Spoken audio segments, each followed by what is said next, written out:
Hello everyone, so welcome to the magical world of design once again. Design की जादुई दुनिया में एक बार आपका फिर से स्वागत है। आज हम शुरू कर रहे हैं फोटोशॉप ट्यूटोरियल का डे 2। जिन लोगों ने फर्स्ट वीडियो नहीं देखी उनके लिए मैंने डिस्क्रिप्शन में लिंक डाला हुआ है, आप जाके वो वीडियो देख सकते हैं। आज हम ज़्यादा टूल्स को एक्सप्लोर करेंगे। लाइक सिलेक्शन टूल्स होते हैं हमारे पास कुछ, इसके बाद हमारे पास क्रॉप टूल होता है, आई ड्रॉपर टूल होता है। हम इन टूल्स को एक्सप्लोर करेंगे। वीडियोज़ को मैं ज़्यादा लंबा नहीं रखना चाहता, इसलिए मैं थोड़े थोड़े टूल्स को एक्सप्लोर करूंगा, मे बी 2-3 क्लासेस में। तो चलिए शुरू करते हैं। एक बात मैं आपको और बताना चाहता हूँ यहाँ पर, मैंने लास्ट टाइम बोला था ये एडोबी फोटोशॉप का सीसी वर्जन है। अब ज़रूरी नहीं कि आप सभी के पास पर सीसी वर्जन हो, आपके पास कोई सा भी वर्जन हो सकता है, चीज़ें मोर और लेस सेम ही होती हैं। चलिए स्टार्ट करते हैं। सो मेरे पास एक यहाँ पर इमेज है।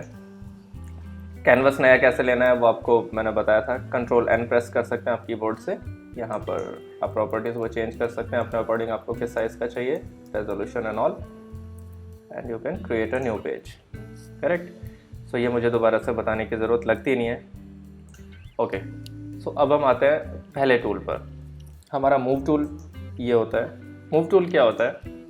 ये चीज़ों को ना मूव करता है। अगर देखिए मैं V प्रेस करता हूँ तो इसने यहाँ पे तो मूव किया ही नहीं है। अब इसने क्यों नहीं किया?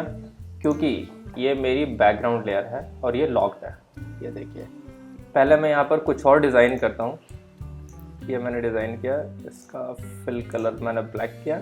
करेक्ट। अब मैं इसको अगर मूव करूँगा तो ये मूव होगा। इन केस मुझे इस बैकग्राउंड वाली लेयर को भी मूव करना है तो मैं क्या करूँ? मेरे पास 2 ऑप्शन है। या तो मैं इस लॉक पे क्लिक करूँ तो ये लेयर मेरी अनलॉक हो जाएगी, ये एक ऑप्शन है, बट ये रेकमेंडेड नहीं है। मैं हमेशा से बैकग्राउंड लेयर को लॉक रखना चाहता हूँ, और वो इसलिए रखना चाहता हूँ क्योंकि अगर मुझे चीज़ें अलाइन करनी है तो मैं कैसे करूँगा, इसका मैं एग्जांपल आपको बताता हूँ। मैंने एक यहाँ पर स्क्वायर बॉक्स ड्रॉ किया, इसका कलर चेंज किया मैंने कुछ भी, और करेक्ट। अब इसको मैं फ्रीली मूव कर सकता हूँ, राइट। बट अगर मुझे इसको इसके साथ सेंटर में अलाइन करना है या टॉप राइट में अलाइन करना है तो क्या मैं ऐसे करूँ? इसको ऐसे हो सकता है ये परफेक्टली ना हो सकता है ये परफेक्टली सेंटर में ना हो। करेक्ट। सो इसका एक सोल्यूशन ये है कि मैं दोनों लेयर्स को सिलेक्ट करूँगा शिफ्ट के साथ प्रेस करके। यहाँ पे देखिए ये अलाइनमेंट टूल्स है। यहाँ पर 3-3 के 2 सेट है। फर्स्ट वाला सेट है टॉप अलाइन। मैं इस पर क्लिक करूँगा, मेरा ये लॉग लेयर के साथ टॉप अलाइन हो जाएगा। Vertical centre align, vertically centre हो गया। वर्टिकली बॉटम अलाइन, बॉटम के साथ अलाइन हो गया। इसके बाद मेरा दूसरा सेट शुरू होता है यहाँ से, left align, horizontal left align. इसके बाद मेरा हॉरिजॉन्टल सेंटर अलाइन और हॉरिजॉन्टल राइट अलाइन। अब मुझे बिल्कुल सेंटर में चाहिए तो मैं वर्टिकल सेंटर और हॉरिजॉन्टल सेंटर दोनों कर दूंगा। अब ये मेरा ऑब्जेक्ट बिल्कुल ही सेंटर में। अब कुछ लोगों का सवाल यह है कि अगर मेरी बैकग्राउंड लेयर अनलॉक्ड हो तो क्या ये काम नहीं करेगा? बिल्कुल करेगा। किस तरीके से करेगा? वो डिफरेंट तरीके से बिहेव करेगा, मैं आपको बताता हूँ। मैंने ये लेयर अनलॉक कर दी। यहाँ पर मैंने दोनों लेयर्स को सिलेक्ट किया। अब इसको अगर मैं वर्टिकल सेंटर और हॉरिजॉन्टल सेंटर अलाइन करना चाहता हूँ तो ध्यान से देखना क्या होने वाला है। वर्टिकल सेंटर में ये बैकग्राउंड इमेज को इसने मूव नहीं किया। हॉरिजॉन्टल सेंटर में मेरी बैकग्राउंड वाली इमेज थोड़ी सी मूव हुई है राइट में। ये देखिए यहाँ पर ये कुछ 5-7 पिक्सल 10 पिक्सल्स मूव हुई है मेरे राइट में। इसीलिए रेकमेंडेड नहीं होता, आप इसको हमेशा लॉक ही रहने दें। यदि आपको ऐसी इमेज एक और चाहिए जिसके साथ आपको छेड़खानी करनी है, कुछ करनी है, तो बैकग्राउंड लेयर को सिलेक्ट करके Ctrl+J या Command+J प्रेस करेंगे तो इसकी एक डुप्लीकेट लेयर बन जाएगी। अब आप इसके साथ जो मर्जी करो, एक लेयर आपके पास एक्स्ट्रा है, आपके पास एक लेयर हमेशा सेफ रहेगी। सो यहाँ तक क्लियर है चीज़ें? उम्मीद करता हूँ बिल्कुल क्लियर होंगी। चलिए नेक्स्ट टूल पे चलते हैं। नेक्स्ट टूल के लिए नेक्स्ट इमेज लेते हैं। यहाँ पर सिलेक्शन टूल होते हैं हमारे पास कुछ, rectangular marker tool, elliptical marker tool, single row marker tool and single column marker tool. पहला टूल जो कि बड़ा सिंपल होता है, रेक्टेंगुलर मार्कर टूल, इस पर क्लिक किया हमने, इसकी शॉर्टकट होती है M। ये काम आता है चीज़ों को फ्रीली स्क्वायर या रेक्टेंगल में सिलेक्ट करने के लिए। अगर मुझे रेक्टेंगल में सिलेक्ट करना है फ्री तो मैं नॉर्मली माउस से ड्रैग कर रहा हूँ, Ctrl+D से डी सिलेक्ट, ये मेरा डी सिलेक्ट हो गया। कभी भी आप कुछ भी सिलेक्शन करें, आपको डी सेलेक्ट करना हो तो आप कंट्रोल डी या कमांड डी प्रेस कर सकते हो। कमांड डी मैक के लिए, कंट्रोल डी विंडोज़ के लिए। अगर मुझे रेक्टेंगल के बजाय कुछ स्क्वायर में सिलेक्ट करना हो तो मैं क्या करूँगा, मैं पहले माउस क्लिक करूँगा, सेम टूल लेके शिफ्ट प्रेस करूँगा अपने कीबोर्ड से एंड देन मैं ड्रैग करूँगा। ये देखिए ये मेरा एस्पेक्ट रेशो ख़राब नहीं होगा, 1:1 का ही रहने वाला है। क्लियर। अब ये चीज़ें क्या है यहाँ पर, ये इसकी प्रॉपर्टीज़। फर्स्ट वाली प्रॉपर्टी है ये सिर्फ एक सिलेक्शन करेगा। अभी देखिए एक सिलेक्शन होया हुआ है यहाँ पर, मैं दूसरा सिलेक्शन यहाँ पे करने की कोशिश कर रहा हूँ तो पहले वाला हट गया। आप कितनी भी बार ट्राई करो, ये हर बार एक नया सिलेक्शन करेगा। ठीक है। दूसरा ऑप्शन क्या है, ऐड टू सिलेक्शन।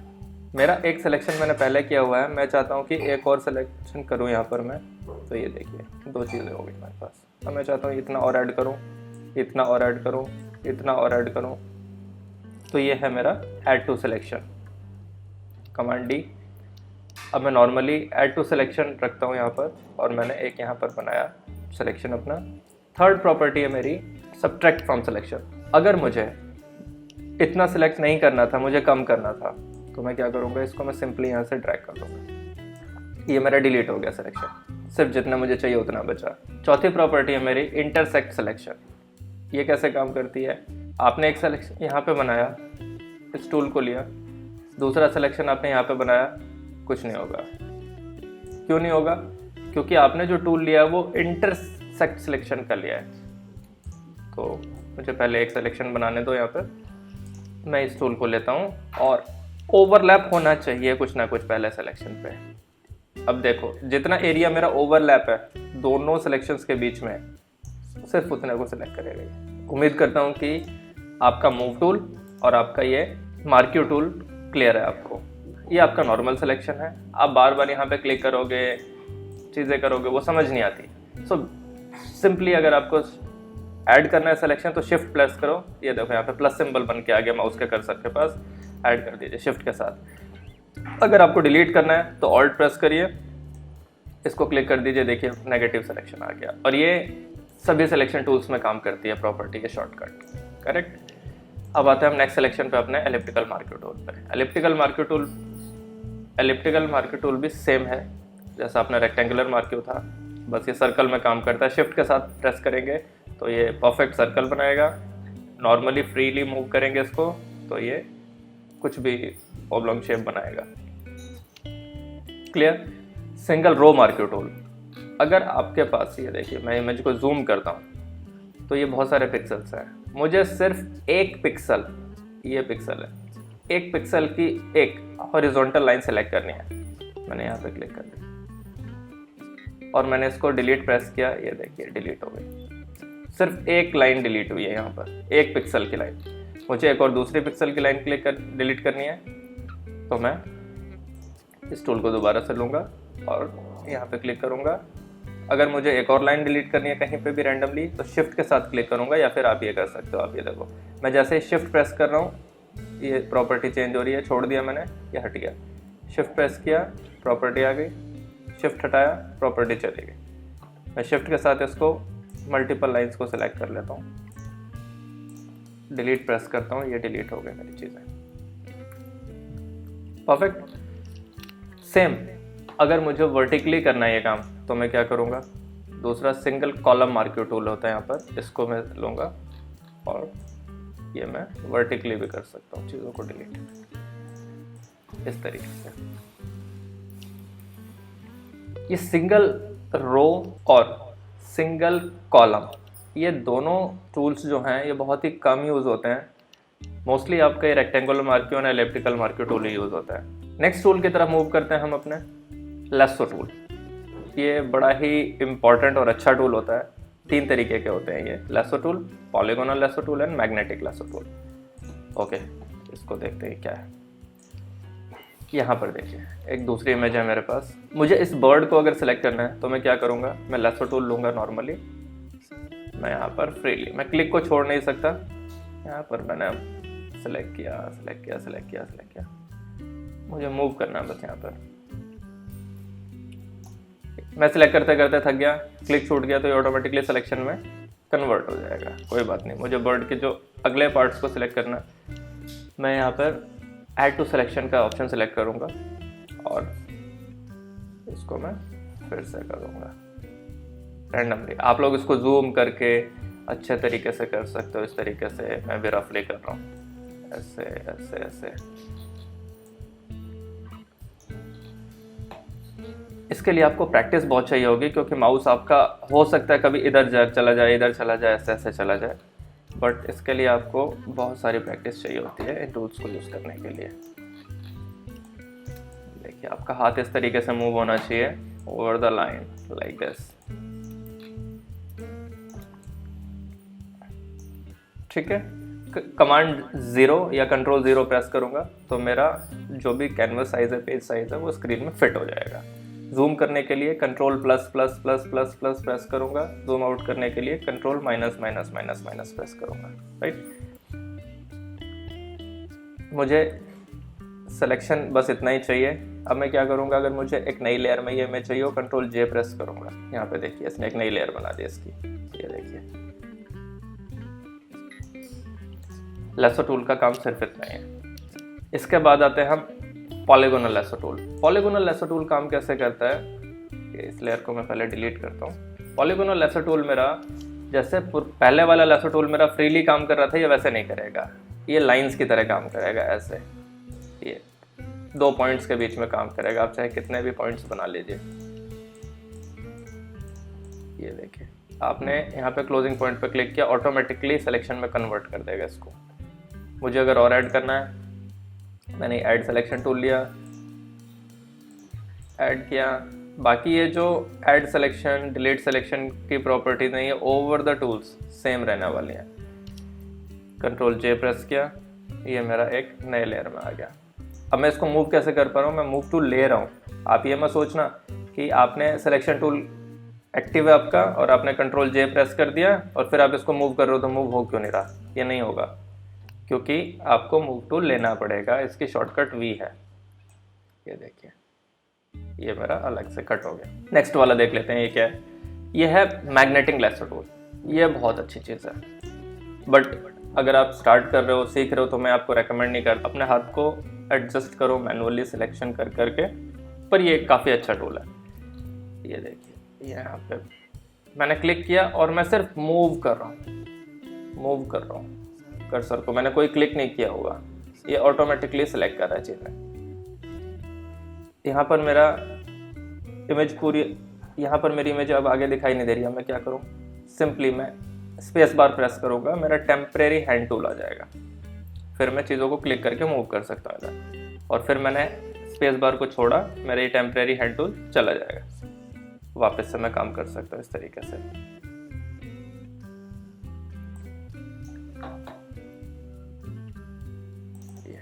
मैं डबल क्लिक कर दूंगा, मेरा सिलेक्शन हो गया तो, और ये कंट्रोल J प्रेस करूंगा, ये नया आ गया इधर। इसकी कुछ प्रॉपर्टीज़ भी हैं जैसे सभी की होती हैं मैग्नेटिक लेसो टूल की। अगेन ये ऐड, रिमूव एंड ऑल। आपका जो सैंपल है वो कितने पिक्सल का होना चाहिए, फ्रीक्वेंसी कितनी होनी चाहिए, कॉन्ट्रास्ट कितना होना चाहिए, यानी इमेज प्लस बैकग्राउंड का आपका क्या कॉन्ट्रास्ट है जिस पे ये काम करेगा। अगर मैं फ्रीक्वेंसी यहाँ पे 0 कर देता हूँ, ये देखिए यहाँ पे अच्छे से नोड्स नहीं बना रहा, राइट। कंट्रोल T, मैं फ्रीक्वेंसी को बढ़ा देता हूँ यहाँ पर, तो देखिए कितने अच्छे से नोड्स को बना रहा है।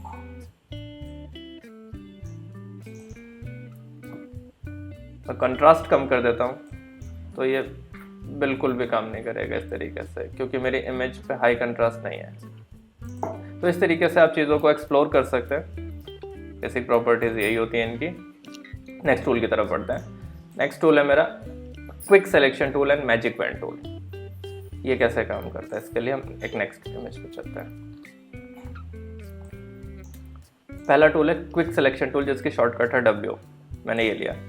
अगेन प्लस माइनस सब प्रॉपर्टी सेम है। साइज यहाँ से एडजस्ट कर सकते हैं, छोटा बड़ा। मैं छोटा साइज लेके यहाँ से क्लिक कर रहा हूँ। यहाँ पर मेरा जितना भी है एक जैसा एरिया है उसको सिलेक्ट करेगा। ये देखिए correct.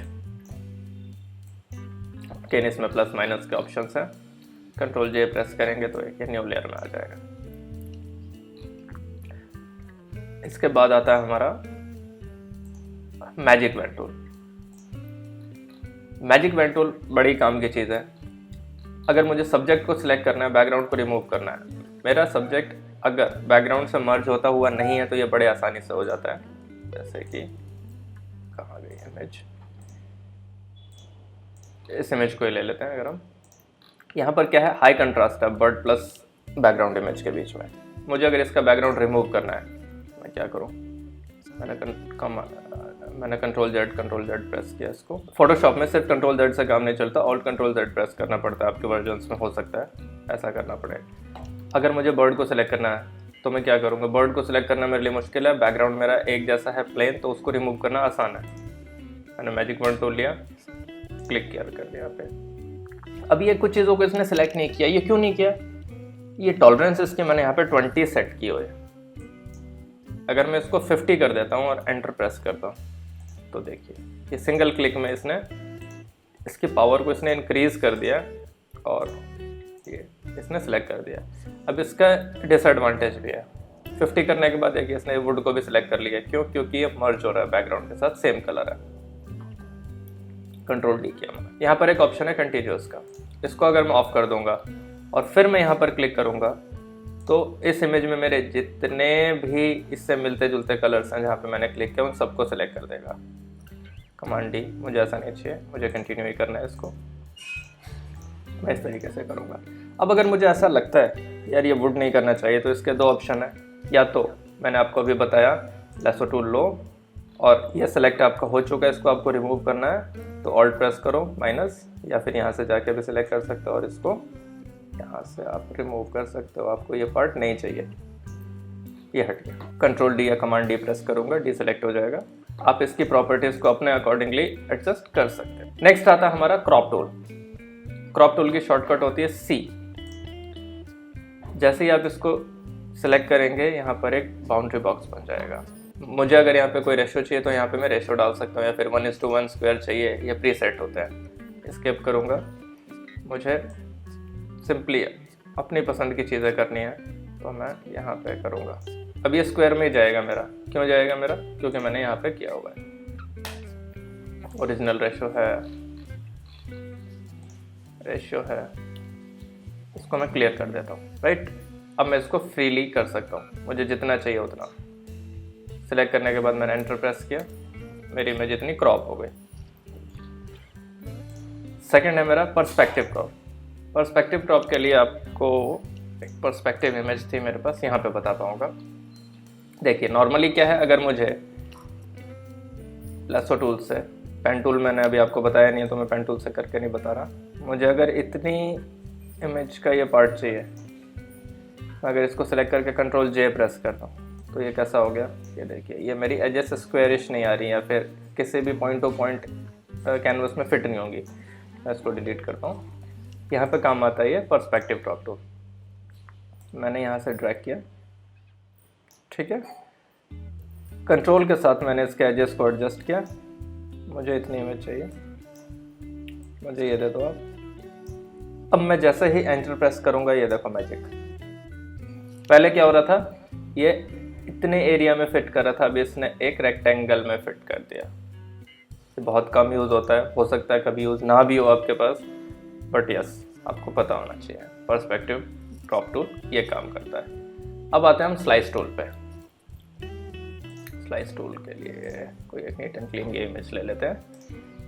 Slice tool to be very honest अब यूज़ नहीं होता, या फिर होता भी है तो बहुत ही कम, बहुत कम यूज़ होता है। इसका मेन यूज़ था वेबसाइट डेवलपमेंट के लिए। मैंने यहाँ पर एक कुछ एलिमेंट बनाया हुआ है वेबसाइट का, यहाँ पे कुछ बना हुआ है, यहाँ पे कुछ बना हुआ है, ऐसे बहुत सारी चीज़ें बनाई हैं, राइट। तो मैं स्लाइस टूल लूँगा और ड्रैग करना शुरू कर दूँगा। ये देखो इसने स्लाइसेस करने शुरू कर दिए। ये एक तरीके से चाकू का काम करता है, ये देखिए। आपने एक पूरी इमेज बना ली, पूरा लेआउट बना लिया, उसके बाद एलिमेंट्स को कट करना है, क्योंकि आप वेबसाइट पे पूरी एक इमेज तो नहीं डाल सकते ना। आप यहाँ पे एक इमेज डालोगे, यहाँ पे कुछ टेक्स्ट लिखोगे, फिर डालोगे, फिर कुछ लिखोगे, तो ये चीज़ें कट करने का काम करता था। और फिर हम इसको alt shift control save for web करते थे तो चीज़ों को, ये अलग अलग इमेजेस के टुकड़े सेव कर देता था। इसमें ये होता है स्लाइस सेलेक्ट टूल एक ऑप्शन, मुझे सिर्फ एक ये सिलेक्ट करके इसको एडजस्ट करना है, क्योंकि गलतियां सभी से हो सकता है हमने गलत स्लाइसिंग कर दी हो, तो ये एडजस्ट कर देगा। मुझे ये इतना एडजस्ट करना है, मुझे ये इतना एडजस्ट करना है, यहाँ पे ये चीज़ें ऐसे मैं एडजस्ट कर सकता था। तो जैसा कि मैंने आपको बोला, ये बहुत ही मतलब यूज़ ही नहीं होती है, लगभग ना के बराबर यूज़ होती है। मुझे नहीं लगता शायद कोई इसको यूज़ करता है, 0.1% लोग भी इसको यूज़ नहीं करते आज की डेट में, क्योंकि आजकल मॉडर्न वेब टेक्नोलॉजीज आ गई हैं, ये चीज़ें यूज़ होती नहीं है, राइट। सो आज हमने कंप्लीट किया मूव टूल, आपका मार्क्यू टूल, आपका lasso tool, magic wand tool, आपका crop tool and slice tool. इसके बाद हम नेक्स्ट क्लास में सीखेंगे कुछ नेक्स्ट सेट ऑफ टूल्स, और फिर उसके नेक्स्ट क्लास में अपने टूल्स को कंप्लीट कर देंगे और आगे बढ़ेंगे। तो उम्मीद करता हूँ आपको फोटोशॉप ट्यूटोरियल डे 2 की ये क्लास अच्छी लगी होगी। आप इसको ज़्यादा से ज़्यादा शेयर करें, कमेंट करें, लाइक करें। मैं आपसे मिलता हूँ नेक्स्ट क्लास में। Bye bye.